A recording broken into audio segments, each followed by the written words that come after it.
j'ai retrouvé les écrits de moi qui datent d'il y a plus de 3 ans et demi, en fin 2021. Ça m'a rendue assez émue, on va dire. À cette époque-là, le business dans lequel j'étais trop à fond, c'était vraiment le copywriting.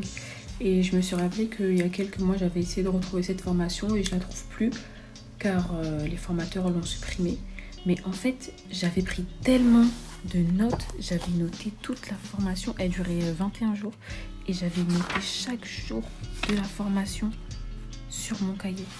C'est incroyable comment j'étais extrêmement diligente et je me suis rappelé que en fait, je voulais juste réussir.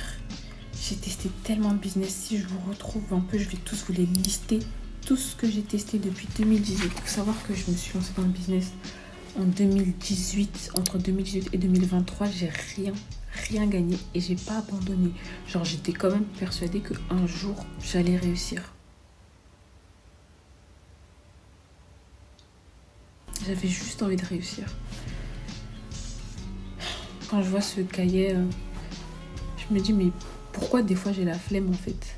Alors que quand j'avais 17 ans, j'étais trop motivée. Je passais mes journées à faire ça et à tester énormément de business. Aussi, ça m'a rendue assez émue dans le sens où j'ai assez peur du futur et je savais pas ce qui allait m'arriver plus tard, si tu savais. Donc vraiment, si vous pouvez essayer de noter tout ce que vous faites, tout ce que vous pensez faire, vos objectifs, etc. Histoire d'avoir une vision, tu vois, et même de pouvoir revenir dessus quelques années après, vous rendre compte de ce qui a changé ou pas changé.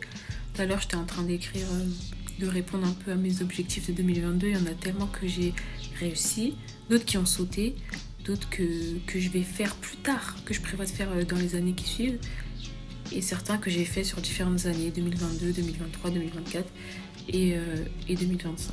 Ça m'a rendu aussi très émue le fait de voir que en fait j'étais très seule.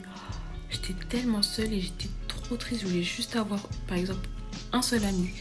Et je savais pas que cet ami allait arriver 2 ans plus tard, tu vois. En fait, ça fait chaud au cœur de voir le passé d'un œil futur. Dans le sens où, par exemple, si là je m'inquiète pour le futur parce que je sais pas de quoi il est fait, je sais que par exemple, la Charmille de 2030, elle serait venue et elle aurait rassuré la Charmille de 2025 en lui disant t'inquiète pas, il va se passer ça, mais au final, le bien qui va suivre en valait totalement la peine, tu vois. Et c'est pareil pour moi en 2022, j'ai vécu énormément de chocs dans énormément de domaines de ma vie, mais c'est aussi l'année où j'ai pu lancer ma première chaîne YouTube sur la musique et que j'ai pu faire des interviews, j'ai pu aller à des concerts, rencontrer des artistes et j'ai vécu une année superbe en termes de contenu sur cette première chaîne.